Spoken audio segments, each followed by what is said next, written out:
आज की इस वीडियो में हम जानेंगे कि कैश प्राइस को एनविटी फार्मूला लगाकर किस तरह से कैलकुलेट किया जाता है। तो सबसे पहली बात कि कैश प्राइस क्या है।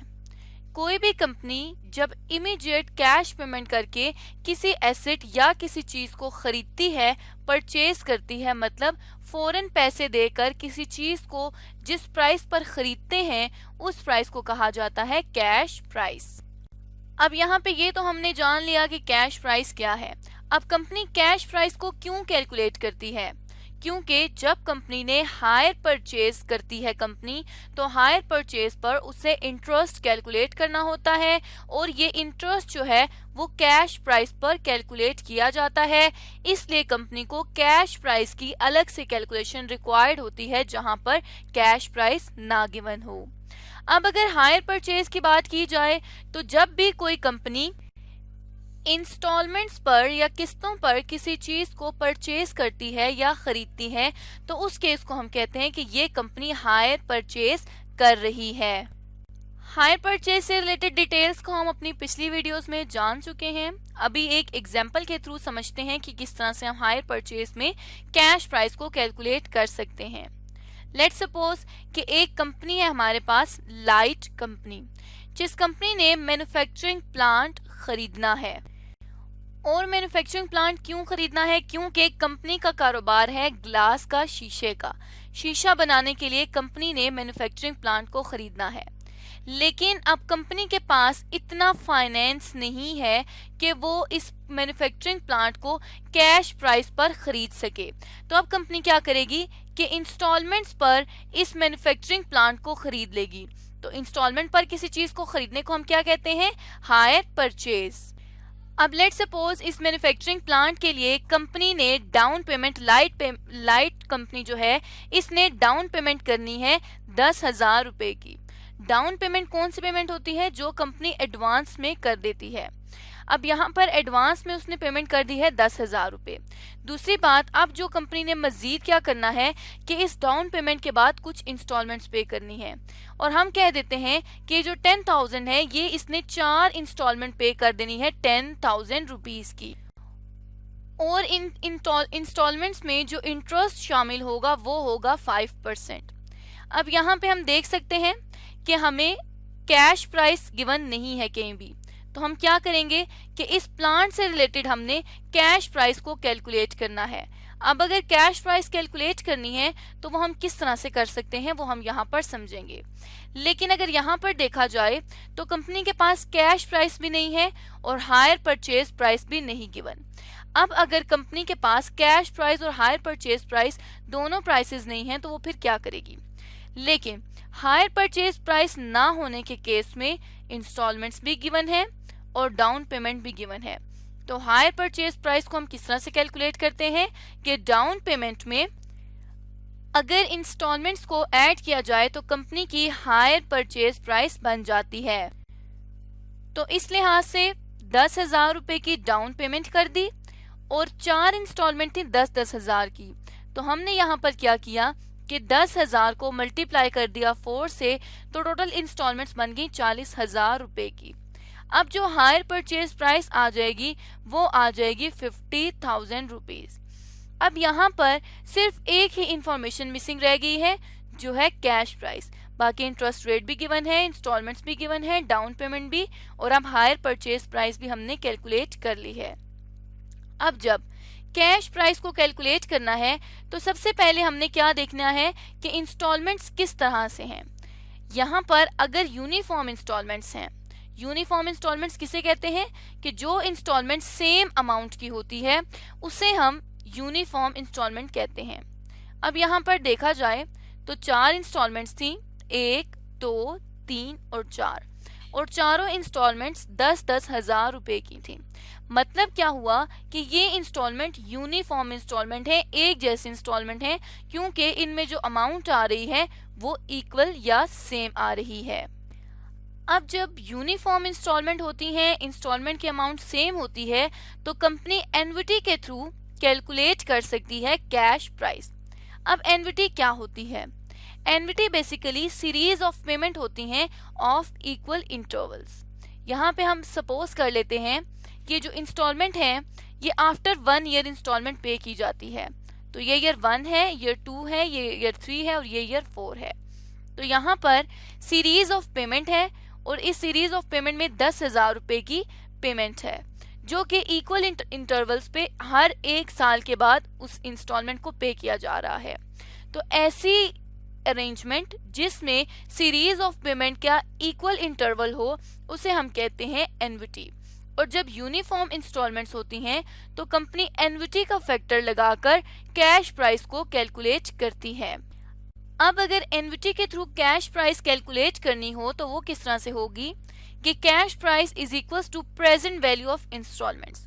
प्रेजेंट वैल्यू ऑफ इंस्टॉलमेंट्स का क्या मतलब है कि जैसे कि यहाँ हम देख सकते हैं कि ये 1, 2, 3 और 4 4 सालों में है, लेकिन इन चारों सालों को हमने लेकर आना है कि आज पे मतलब ईयर 0 पे करंट इसकी क्या प्राइस है, करंट इसकी क्या वैल्यू है। तो जो करंट वैल्यू होती है, जो प्रेजेंट वैल्यू, उसे हम प्रेजेंट वैल्यू कहते हैं। तो सबसे पहले हमने present value of instalments calculate करनी है। अब प्रेजेंट वैल्यू ऑफ इंस्टॉलमेंट हम किस तरह कैलकुलेट करेंगे, इस पे हम एन्युटी का फैक्टर अप्लाई करेंगे तो हम इसको कैलकुलेट कर सकेंगे। उसके बाद जैसे कि हायर परचेज में हमने देखा था कि इंस्टॉलमेंट्स में डाउन पेमेंट को हम ऐड करते थे तो हायर परचेज प्राइस बनती थी। कैश प्राइस का सिर्फ क्या डिफरेंस है कि वो प्रेजेंट वैल्यू लेती है, क्योंकि कैश प्राइस वो प्राइस होती है जो हम इमीडिएटली पे करके कंपनी किसी भी चीज को खरीद सकती है। तो अगर इमीडिएट पे करनी है तो उसके लिए हमें प्रेजेंट पता होना चाहिए कि आज के वक्त में इस इंस्टॉलमेंट की क्या वैल्यू है। तो इसलिए cash price is equals to present value of instalment plus down payment. अब बात आ गई है present value of instalment using annuity factor की। यहाँ पे हम क्या करेंगे कि प्रेजेंट वैल्यू को एन्युटी फैक्टर के थ्रू कैलकुलेट कर लेंगे।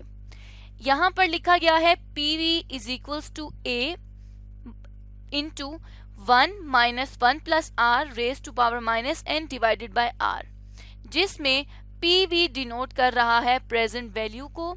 इसी तरह जो A है वो शो कर रहा है इंस्टॉलमेंट को, इक्वल इंस्टॉलमेंट को, जैसे कि हमारे क्वेश्चन में 10,000 की थी।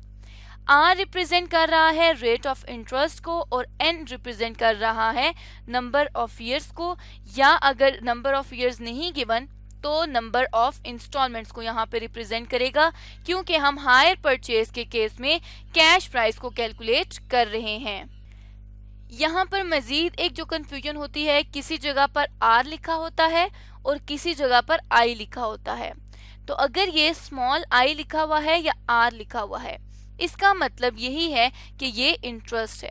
उसके अलावा किसी जगह यहाँ A लिखा होता है और कई बुक्स में और कई ऑथर्स इसको P लिखते हैं।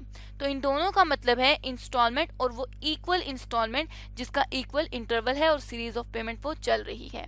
तो ये हमारे पास जो सिर्फ इतना सा फैक्टर है जिसमें 1 minus 1 plus R raise to power minus n divided by R है, ये जो फैक्टर है ये कहलाता है एन्युटी फैक्टर।